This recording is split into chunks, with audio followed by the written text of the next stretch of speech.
Hello, how are you doing? In March, my sister and I went to Porto and Lisbon. In this video, I'm gonna show you what we ate in Portugal. We flew to Porto from London, and when we got to Porto, it's already dark. So we had a quick dinner near our hotel. We ordered wine and some octopus salad, seafood risotto, clams in white wine. As you know me, I'm a big fan of seafood, so the whole vlog will be pretty much about seafood. Before we start our foodie journey, I would like to recommend you to come to Portugal when you're young, because both Porto and Lisbon are very hilly. Porto is a vibrant coastal city in northern Portugal. The landscape is a beautiful mix of rolling hills, the winding Douro River, and the dramatic coastline along the Atlantic Ocean. The city is built on steep terrain, creating breathtaking panoramic views. If you want to walk around the city freely, you have to make sure that you are physically fit. Otherwise, taxi and Uber are also quite affordable here comparing to other cities in Europe. On the second day, we came to Negra Cafe for brunch. For drinks, I ordered a green smoothie with chia seeds, and it's quite refreshing for the morning. My sister ordered a coffee. For food, we ordered egg benedict with pancakes and avocado toast with salmon. The eggs benedict with pancakes is a delicious twist on the classic. Instead of the usual English muffin, you get soft, fluffy pancakes as a base.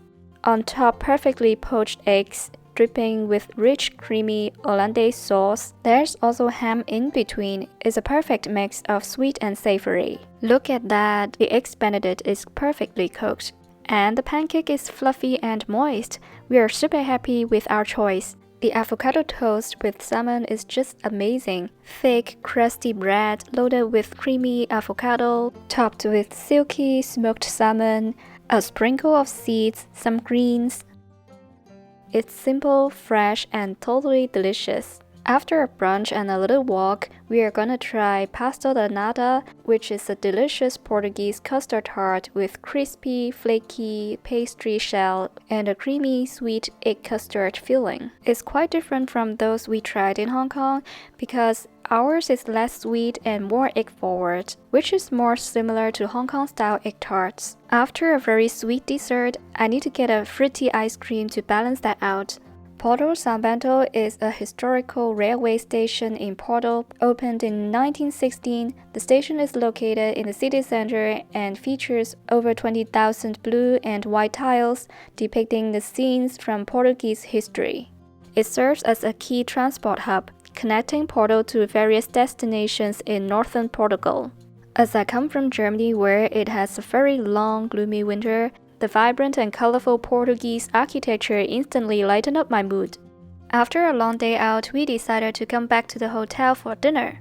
This restaurant offers a culinary experience that harmoniously blends traditional Portuguese flavors with contemporary culinary techniques. For example, we had woodland mushrooms served with hollandaise sauce and raclette cheese, offering a rich and earthy taste. The shrimps are also great with crispy exterior and flavorful tender meat inside.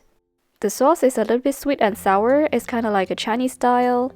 The sea bass with asparagus is a perfect blend of light and fresh flavors. The sea bass has a crispy golden skin while remaining tender and juicy inside. Poire be Helena is a very classic French dessert. It consists of poached pears, typically cooked in a light syrup with vanilla and served with rich velvety chocolate sauce. On the third day, we came to this restaurant to try Francesinha, which is a delicious and hearty sandwich. People say it's a must-try for everyone visiting Porto. It starts with thick slices of bread layered with a mouth-watering mix of cured meats like smoked sausage and tender steak. The whole thing is then topped with gooey melted cheese and smothered in a rich, spicy sauce made from potatoes and beer. To make it even more indulgent, there's always a fried egg on top. We also ordered steak, which comes with the Francesinha sauce. The steak is nice, but I wouldn't say that it's the most impressive one. The Francesinha sauce is rich, savory, and slightly spicy. The ingredients like garlic, onion, and paprika add layers of flavor. Porto is also known for its high-quality canned sardines, which are often packaged in beautiful tins and make for excellent souvenirs. Here, if you want to preserve the can after you eat, okay? This is our traditional sardine, without the bones, without the skin in olive oil. But if you want to preserve the can, you open from here with a knife or a can opener, and you can put in the wall like us or in the fridge. And then we went up this church to have the whole overview of Porto. The entrance fee is €8, and I wouldn't say this is the cheapest. Guess where we are? It's McDonald's Imperial in Porto. It's renowned for its stunning location and beautiful design. Obviously, we didn't come here for food, but we still ordered a sundae. It looks kinda bad, but it tastes fine. It's just McDonald's sundae, you know? And then we came to this market, and it's quite boring, to be honest. If we compare it with other markets in Europe, there are some sweets, jam, tin cans, and at the end we got some fruits. We didn't book a table, so we came to this restaurant next to the river randomly. Usually in the touristy area, if we didn't do much research, the food is not the best. We ordered oyster, pasta, and risotto with octopus. We like the risotto with octopus the most. Although this vlog is mainly about foodie, I still would like to introduce this hotel we stayed because it's been an amazing experience to stay there for 3 days. We stayed in 3 hotels during the whole trip in Portugal, but my sister and I both agreed that this is our favorite. It's located right next to the Bridge Louis, so we have to change lift when we go up or down. We love the stylish and elegant decorations. The room decor is minimalist yet stylish, with contemporary furnishings that enhance comfort and elegance.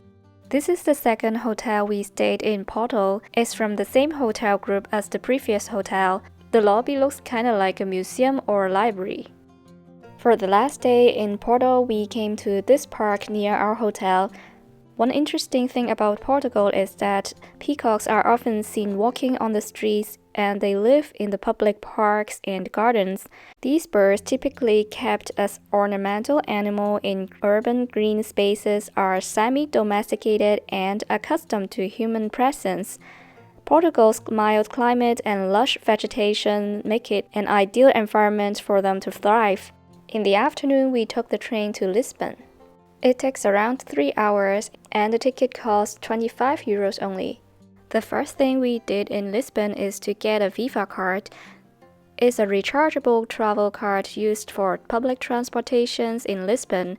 It works on buses, trams, metro, trains, etc. within the city and surrounding areas. The cost of the card itself is €0.5, and it can be loaded with different types of fares, such as single tickets, day passes, and store credits. You can buy them at the metro stations, train stations. On the 4th day in Portugal, I think our stomachs are getting homesick, so we are coming here for Cantonese food. It seems that the owner of this restaurant is also a big fan of the Hong Kong director Wong Kar-wai. On the TV screen, it plays Wong Kar-wai's masterpiece, In the Mood for Love. For drinks, we ordered iced milk tea and lime soda. For food, we ordered stir-fried choy sum with garlic and char siu with rice. The funny thing is that they add French fries to this dish. Usually we don't have that.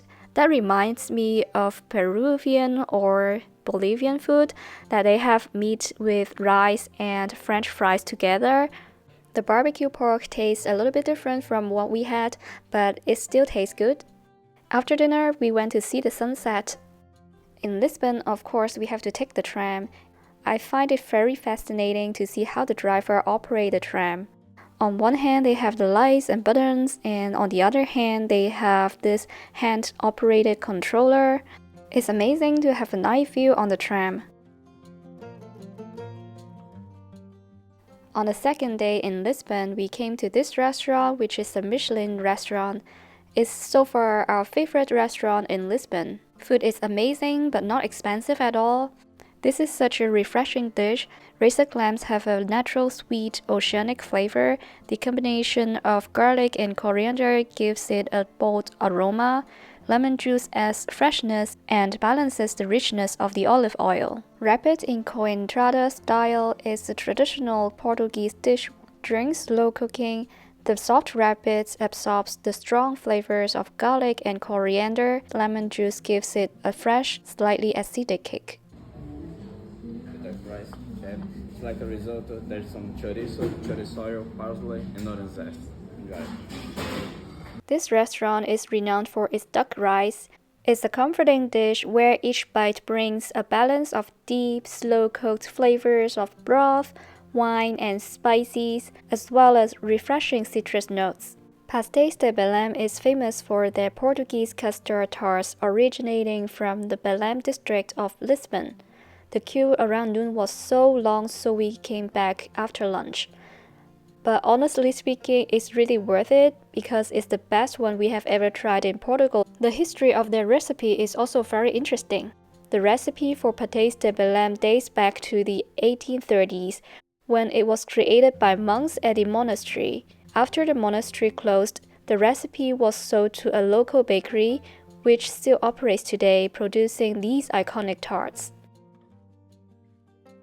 In Portugal, hanging laundry outside is a common practice due to its sunny weather and cultural norms. However, in Germany, hanging laundry outside can be restricted due to cultural norms, aesthetic concerns, or local regulations.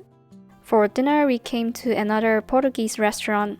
This is mussels Portuguese style. The fresh mussels are cooked in flavorful sauce made with garlic, white wine, tomatoes, onions, and herbs. We have razor clams in pulau pato style again, but we think that the first one was better.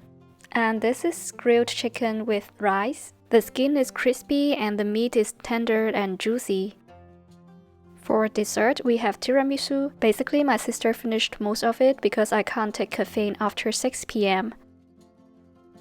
On the last day, we went to Sintra to see Pena Palace. Thanks for watching, take care, and I'll see you in the next one. Bye!